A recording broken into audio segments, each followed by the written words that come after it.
Le Grand Matin Sud Radio, 7h-10h, Maxime Liédot.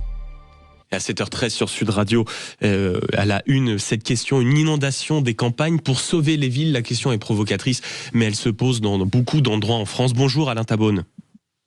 Bonjour monsieur. Merci beaucoup d'être avec nous ce matin. Vous êtes le maire de Cubzac-les-Ponts, une commune qui a été largement touchée par les catastrophes naturelles depuis des années et qui subit bien sûr de plein fouet encore et la tempête Nils et la tempête Pedro. D'abord, quelle est la situation pour vous ce matin ? Alors ce matin, la situation est plutôt tranquille puisque le plein de mer sera dans à peu près 2 heures. Il n'y a surtout pas de vent. Pour nous, lorsque nous avons à la fois 3 facteurs, c'est-à-dire de gros coefficients de marée, du vent et une marée du matin, la situation devient très critique. Donc ce matin, c'est quoi ? C'est de l'extrême vigilance, mais pas d'inquiétude particulière. Oui. D'abord, le département est passé depuis peu en vigilance orange. Il n'y a pas du tout de vent. Il y a toujours le coefficient de marée de 97 comme hier, donc il faut rester extrêmement vigilant. D'ailleurs, je suis avec les équipes municipales qui sont déjà sur le terrain. Elles étaient hier soir jusqu'à presque 22 heures pour continuer à travailler et elles y sont déjà encore ce matin. Donc il faut effectivement rester très vigilant, mais nous sommes un peu plus tranquilles qu'hier où c'était très très critique. Et dans ce genre de moment, on prend évidemment les bonnes nouvelles comme celle-ci. Alain Tabonne, une question. Comment en êtes-vous arrivé à cette situation une nouvelle fois ? Est-ce que, comme beaucoup de maires, vous dites et vous râlez contre ces fameuses digues qui ne font plus le travail et qui en réalité sont dans un état tel que les campagnes sont englouties en 2 temps 3 mouvements ? Alors, c'est pas uniquement un problème entre les ruraux et les villes, c'est tout simplement l'État qui s'est désengagé en 2018, a transmis cette compétence aux communautés de communes, ce qui fait avec, bien sûr, la possibilité de prélever un impôt de 40 € par foyer. Pour vous donner un exemple, ici à Cubzac-les-Ponts, nous sommes une commune où on a pratiquement un peu plus de 3 km de rive. Bien entendu, il n'y a pas 3 km de maisons en bordure du fleuve, de la rivière Dordogne. Vous avez principalement autour du port, puisqu'on a un petit port sympathique, et c'est là où le danger vient. Mais pour nous, lorsque on a fait il y a 3 ans l'étude pour voir combien ça pouvait coûter cette compétence qui avait été transmise aux communautés de communes, c'était pratiquement 960 000 €, soit pratiquement 1 million d'euros. Mais il faut savoir que la communauté de communes a 24 km de rive. Donc c'est une somme énorme. La totalité, oui, c'est considérable.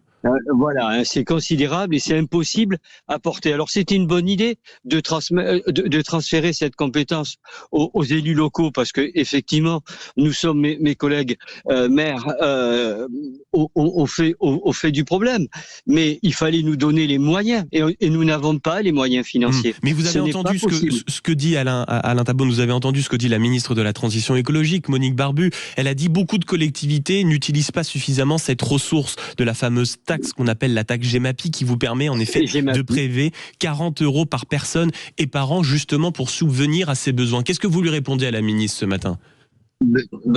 La ministre est venue au chevet des communes qui étaient fortement touchées. C'est très gentil d'apporter ce soutien de l'État, mais il faut prendre le problème à bras le corps.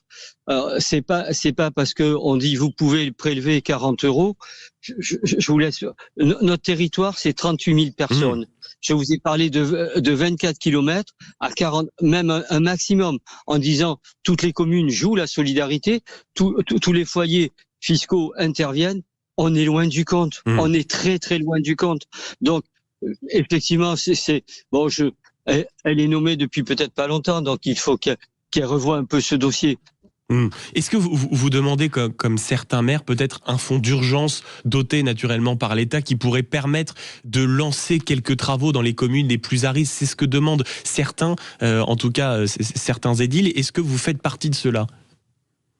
Je crois qu'aujourd'hui, il faut réunir, on est à quelques semaines des élections municipales, mais il faudra effectivement réunir autour des tables les pouvoirs publics, l'État, le SDIS, la gendarmerie et les élus locaux, bien entendu, de manière à voir ce problème tranquillement. Mais vous faites partie des maires qui demandent un fonds d'urgence ou pas du tout ?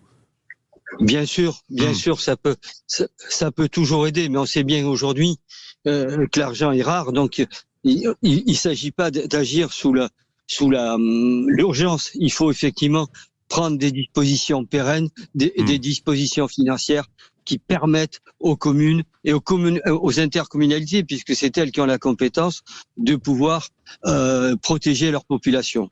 Alain Tabone, en rappelant que vous êtes le maire de Cubzac-les-Ponts, ce n'est pas la première fois, je le disais en introduction, que votre commune est confrontée au phénomène climatique. Il y a aussi un autre débat qui se forme un peu en parallèle, c'est concernant les 18 millions de Français qui habitent ce qu'on appelle en zone de danger, en tout cas en zone à risque. Est-ce que vous entendez ces critiques qui disent que, bon, en réalité, il faut, notamment en ce qui concerne les crues, tout simplement arrêter désormais de construire en zone inondable? Qu'est-ce que vous répondez à ceux qui ont cette thèse un peu simpliste?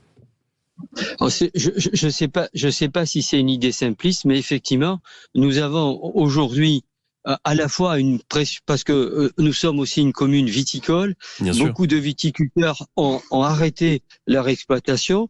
Ils ont leurs propriétés qui sont à la fois dans des zones pour une partie naturelle et d'autres zones agricoles.